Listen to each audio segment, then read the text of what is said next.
มั่งเอาง่ายก็ได้เนาะอืม อืมอืมอืมอืมดีใจ แล้วแต่ นำ เพิ่นบ่ แม่นแล้วแต่ทั้งผู้หลักผู้ใหญ่หรือว่าผู้ใหญ่ใจดีเพิ่นแหละบ่จ้อยเพราะว่าคำสั่งเพิ่นเด้คือสมมุติว่าบ่แอนนี่ไปสั่งมั่งมันก็ผิดแล้ว อืม ก็สุดแล้วแต่เพิ่นเนาะ สุดแล้วแต่เพิ่นติ มื้อนี้ซุมเจ้าสิพากันไปไสมื้อนี้บ่ได้ไปไส อยู่เฮือน อยู่เฮือนอืมจักโมงอันชุมอ้ายๆเพิ่นมายามแลงบ่เวลาเพิ่นจะมายามค่ำๆเนาะ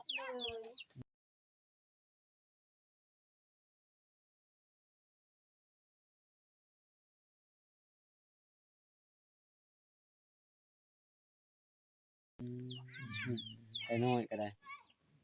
อืมๆใกล้จะบ่นี่นะอืมอืมดีใจนำเพิ่นหลายๆคือบ่อยู่บนเช้าเพิ่นก็เนาะบ่จ้อยถามอันนี้เจ้า โอ้ข่อยบ่ได้เปิด ก็ว่ามีแต่ว่าประมาณนี้แหละน้องพี่น้องก็มื้อนี้ก็มีแต่ว่าได้เวียนได้มาอัปเดตทางน้องเพิ่นเนาะให้พ่อแม่พี่น้อง FC เบิ่งก็พอดีว่าเพิ่นก็มีข่าวดีสิได้บ่อนอยู่บ่อนเช่าใหม่ก็พอดีว่านี่แหละบ่แม่นก็เอาข้าวมาฝากน้องๆเพิ่นก็อยากให้ทั้ง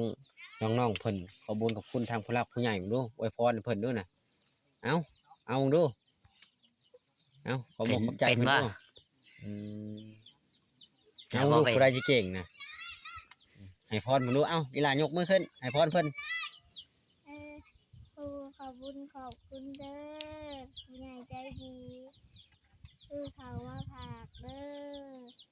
ให้เพิ่นเป็นปากปรารถนาเด้อสาธุ พี่น้องก็ประมาณนี้แหละเดี๋ยว โดย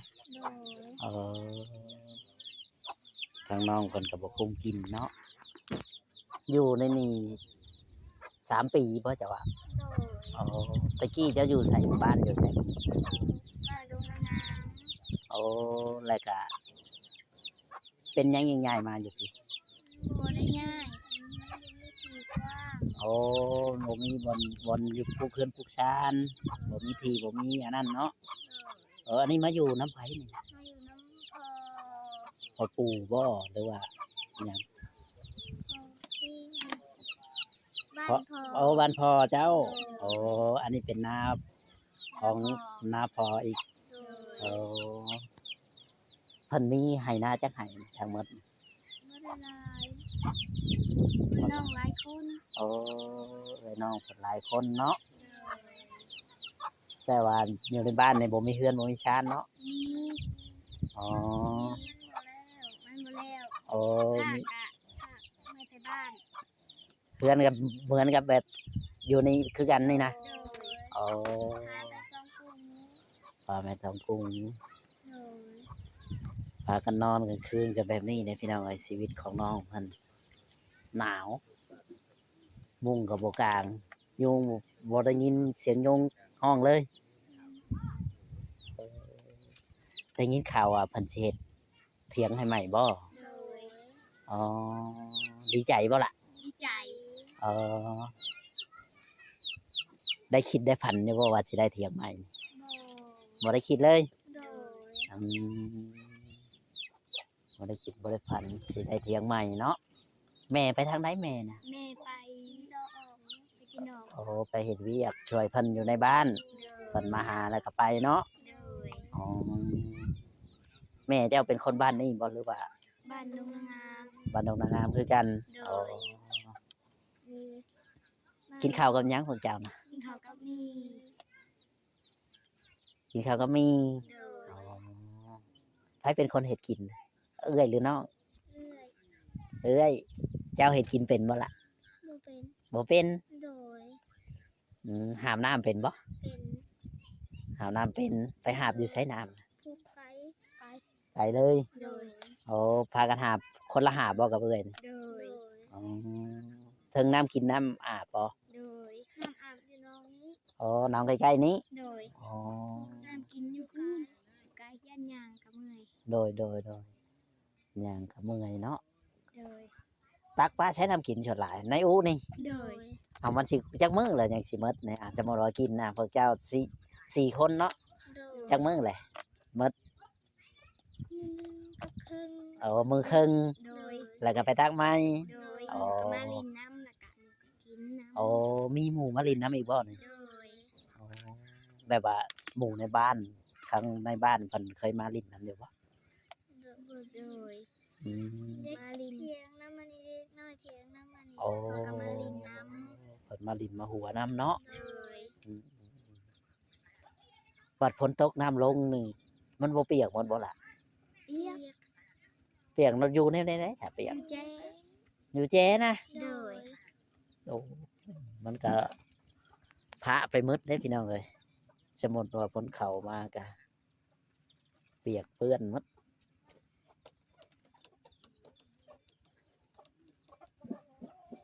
คือว่าอะไรพี่น้องเอ้ยชีวิตของเพิ่นอยู่มากระเทียงเป็นแบบนี้ เทียงก็คือเฮือนเพิ่นหนึ่งทุกอย่างปดพอแบบไปนอนอยู่พุ่นกับแม่แต่ละมื้อแต่ละเว้นนี่หาอยู่หากินอย่างละ พูดกับปู กุดกระปู โดย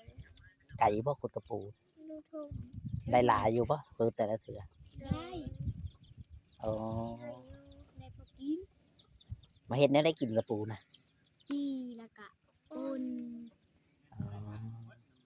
อยาจีแล้วก็ยาป่นแล้วก็นึ่งเคยนึ่งกินอยู่บ่ บ่เคย อย่าว่านึ่งกินแล้วก็จิ้มน้ำจิ้มแจ่วจิ้มหยังบ่เคยกิน เคยแต่จี จีแล้วก็มาตำแจ่วเอาหั่นบ่ โดยแล้วก็ปุ่น อืมป่นกับแจ่วก็อันเดียวกัน ใส่น้ำน้อยหนึง อ๋อจ้ำกิน โดย เออใครจะเป็นคนลุกหนึ่งข้าวหนึ่งน้ำแต่ละมื้อนะแม่บ่หรือว่าพวกเจ้า คอย ตื่นจากโมงแต่ละมื้อ บ่จักตื่นแต่เช้า โอ้ ไก่คันแล้วกันตื่น ตื่น โดย น้องได้จะเห็นหยังตอนเช้าฮดพักบ่มีปลูกพักปลูกหญ้าอยู่บ่ พักหน่อยหนึงนอกจากเกลือหมูแล้วก็เกลือไก่เกลือเป็ด โอ้เกลือไก่เกลือเป็ดหลายบ่เป็ด พวกโต เป็ด6 โตวหมูจักโตว หมูสอง หมูสอง โดย อ๋อหมูแม่กับหมูเถิกบ่ หมูแม่สอง อ๋อหมูแม่หมด โดย ไก่ได้อจ้ะ ไก่บ่จักบ่ได้นับ อืมมีคนมาซื้ออยู่บ่ ซื้อ โตวหนึงเท่าไหร่ขาย บ่ได้ขาย บ่ได้ขายให้ซื่อๆนี่ บ่ได้ขายบ่ได้ให้ โอ้บ่ได้ให้แบบว่าเลี้ยงไว้ให้มันออกก็ไปหลาย โดย ๆเออ ไก่บ่หลาย ไก่บ่หลายช่วยบ่วงในเฮือนก็มีแต่ซ้ำนี่นะ โดย เออหน่อไม้ถุงน่ะไผเฮ็ดน่ะนะ แม่ โอ้เจ้าไปหาแล้วก็แม่เฮ็ด โดย โอ้น้องๆเพิ่นไปหาแล้วก็แม่เฮ็ดพี่น้องเอ้ยคำมาแล้วก็นอนพื้นไผได้ไต้อยู่ไสล่ะมีบ่ นี่ก็จะได้แสง กุ้มแจ้งอยู่บ่เปิดมื้อคืนบ่ บ่ได้กุ้ม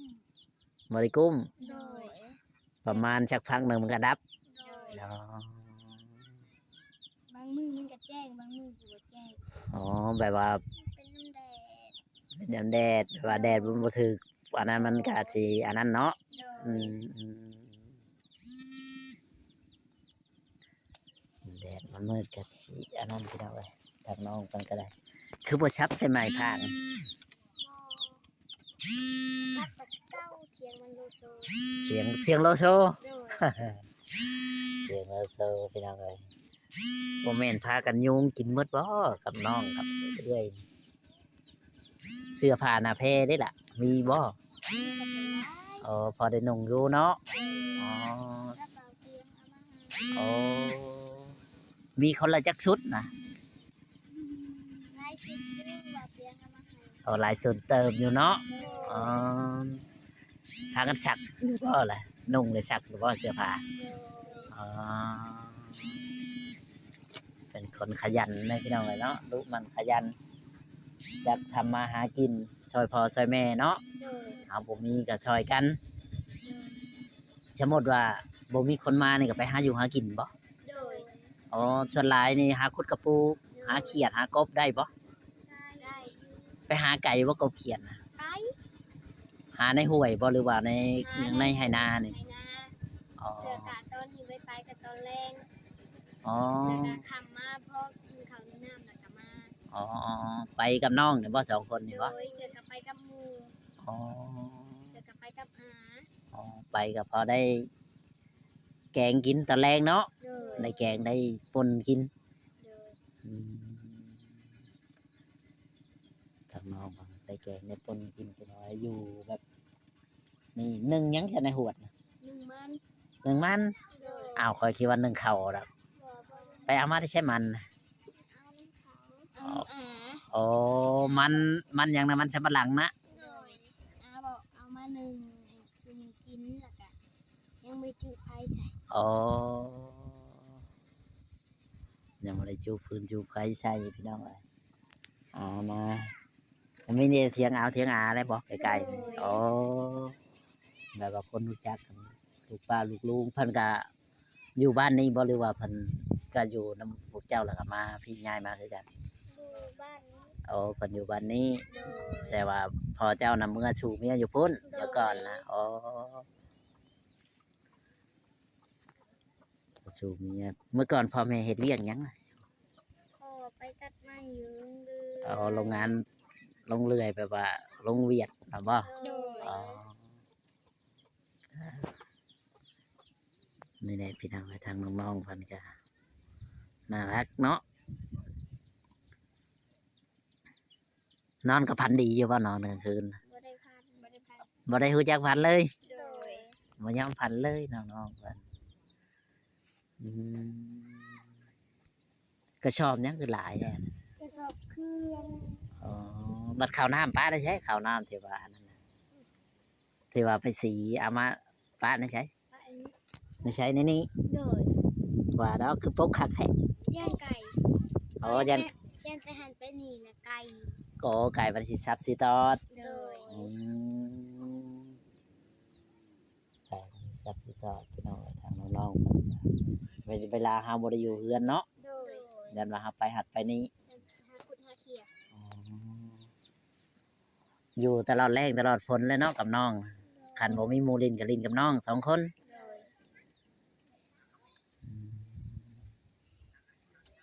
นี่แหละพี่น้องเอ้ยชีวิตของน้องอึ่งกับน้องตันเนาะ โดย อ๋อพี่น้องเอ้ยนอนกับนอนแบบนี้ เวลานอนก็เอากระสอบขาวไว้ต่างหากเนาะ บ่กระสอบไฟว่าไว้นี้ผ่ากระปู ปูนอนนี่ โดย เออนอนบริกลางมุงตู้ผมจีหัวที่กินนอนรับเลย โดย เอาแล้วคำคืนก็เงียบบ่ โดย ได้ยินแต่เสียงนกแล้วเนาะห้อง โดย เออนี่แหละพี่น้อง แต่ถ้าก็เห็นดู หยังเออนี่แหละพี่น้องเอ้ยชีวิตของน้องตันกับน้องอื่น เจ้ากับขันสิปลูกอันนั้นหลายๆกับบ่มีน้ำฮดเนาะ โดย น้ำในนี่บ่มีเป็นของตัวเองจักดิ โดย อ๋อเพิ่นสิเจ้าน้ำให้อยู่ใช้บัดนี้คือได้ยินข่าวว่าสิเจ้าน้ำให้โอ้เพิ่นยังบ่ได้บอกว่าสิเจาะมื้อใดนะ โดยยังไม่ได้บอก โอ้แค่ว่าเพิ่นมาแจ้งไว้ก่อน โดยบางแก้วยังไม่ได้มาบอก อ๋อแต่ว่าเพิ่นก็มาคุมือบ่หรือว่าเว้นมือมาล่ะ เว้นมือมา อ๋อแบบมัน กะมาบางมือกับไปมา อ๋อ สองมือแล้วคนบ่ได้มาเมื่อวานนี่กับเบาไลาย อ๋อจักหน่อยเพิ่นมื้อนี้น่าสิมาอยู่คิดว่าเพิ่นสิมาอยู่บ่ล่ะ บ่จ้า ยังบ่มั่นใจอีก โดย อ๋อ มั่นใจเนี่ยเป็นหยัง อย่าเรามา กันว่าเพิ่นสิมาเพิ่นบ่มาเห็นได้เนาะ โดย อ๋อเพิ่นมาอยู่ฮอดเวลาเพิ่นมาเพิ่นก็ไปหลายทางเนาะ โด อื ย มหมดแล้วบ่ข้าวเนาะกิน มืด บ่ข้าวน้อยติบมาได้ นะ อ ยังบ่ได้กินอย่างนี้เลย มีข้าว อ๋อตอนเพลนสิกินยังนะตอนเพลนตอนงาย กิน อย่าบอกกินมีอีก กินกับปูแล้วกับไข่ กินกับปูเลยกินไข่ โดย กินกับปูกินไข่พอได้เห็ดข้อไก่นะ พ่อ อ๋อพอจะเห็ดข้อไก่บัดยามฝนกับป้าไว้แบบนั้นบ่ โดย มันบ่หำบ่ไก่ฝนบ่หำมันบ่ พ่อกระมุง อ๋อหาในมุ้ง โดยแล้วก็เอาไปตั้ม อ๋อเอาผ้าแบบ เอา ปกปิดไว้แล้วนะผ้าที่เขาซื้อผ้าเวียดผ้าหยังอ่ะบ่ โดยผ่าขาด อ๋อ ผ่าขาดปุ๊บ คือพวกแก้วนอนนี่แหละไปไต่ต้นบัดลมมาในสิบ่ฮักบ่เถียงบัดลมฝนลมแห้งๆนี่อยู่ใช่มันสิบ่พุดหยุดใช่บ่ อยู่นี่แหละเดียว ลมก็อยู่นี่ โดย ถ้ามันฮักก็ให้มันปลิวไปโลด โดย เอาแล้วช่างบ่ย่านได้ช่างพี่น้องพ่อแม่ก็อยู่นํกันนี่ พ่อแม่อยู่ลุ่ม เอาอยู่ลมนี่นะเวลามันฝนสาดได้จ้ะ ก็เอาไปตั้งคัน อ๋อเพิ่นก็บริการมุ่งคือกันกับเจ้านะ โดย เอาเลยที่นอนก็บ่มีเสื้อนอนก็บ่มีพี่น้องมีแต่เอาผ้าปูอย่างเดียวผ้าห่มผ้าปกในซ้ำสิเห็นนี่แหละเนาะ โดย อ๋อซ้ำสิเห็นพี่น้องเอ้ยเคยบ่พากันอดข้าวอดน้ำเลย บ่เคย บ่เคย บัดไห้กะบ่ได้กินข้าวตอนเช้าบ่จังกิน บัดให้ โดย หายเป็นยังให้ อืมพ่อให้กะบ่ได้กินข้าว เป็นยังคือบ่กินบ่อยากบ่นาง ย่า อยากได้เพิ่นให้เลยก็เครียด โดย บัดน้องได้เสียบ่ได้แพ้ปลอบใจเอื้อยบ่เจ้าดื้อก็จักเพิ่นอยากให้ฮะดื้อบ่ บ่ได้ดื้อ เอื้อยเจ้าดื้อบ่ล่ะ บ่ ส่วนหลายนี่เพิ่นสิเจ้าเฮ็ดผิดกับจักเพิ่นอยากให้ถ้าเจ้าบ่เฮ็ดผิดเพิ่นก็บ่ให้แล้ว โดย แม่นแล้ววะ โดย อืมอย่าดื้อบ่เลยเด้อ โด เพิ่ ย นบอกกับพังเลยเฮ็ดได้ฉันพอเพิ่นให้เฮากันอย่างนี้บ่เฮ็ดเวียกกับจักบ่ตักน้ำไว้เวลาเพิ่นบอกว่านางไปตักน้ำนี่ ตัก ยันหวะเพิ่นบอกแล้วว่าโป๊บ ตักกูมือ ต้องตักได้หลายเวลาเพิ่นมาไม่เมื่อยลังเถื่อเพิ่นเฮ็ดเวียกเฮ็ดงานก็เพิ่นก็อยากใส่ลูก โดย อืมก็ตักน้ำตักในไว้ให้เพิ่นพอได้ กินได้อาบมาแล้ว ไว้นึ่งข้าวนึ่งน้ำ โดย เฮาบ่คันเฮาบ่เฮ็ดแบบนั้นก็บ่ได้อืมนี่แหละพี่น้องเอ้ยทางน้องเพิ่นเกิดสารเพิ่นก็สำนี้พี่น้องเอ้ยบ่ได้มีเพียง โดย อืมเดี๋ยวไอ้ช่องเบิ่งแท้นี่เก็บเด้อ โดย นี่แหละเพิ่นก็บ่ได้มีเพียงมาหุงก็มาแท้ล่ะคือเหี่ยวแท้ มาแต่สวนงาน อ๋อมาแต่เอาน้ำเพิ่น โดย อืมน้ำไม้คือน้ำไม้หยังล่ะส่วนหลาย น้ำไม้น้ำไม้ แม่นอยู่น้ำไม้ทงนะมันเป็น น้ำไม้โจดแล้วก็ลูกไม้บงหน้อไม้ลาย โอ้น้ำไม้บงน้ำไม้ไล่ โดย ใส่รวมกันบ่หรือว่าแยกถุง รวม รวมไม่เลย โดย อ๋อเฉพาะนักมันยังแบบได้แบบดำๆแดมๆไปนี่แหละพี่น้องเลยเรือนน้องเพิ่นก็นี่เนาะ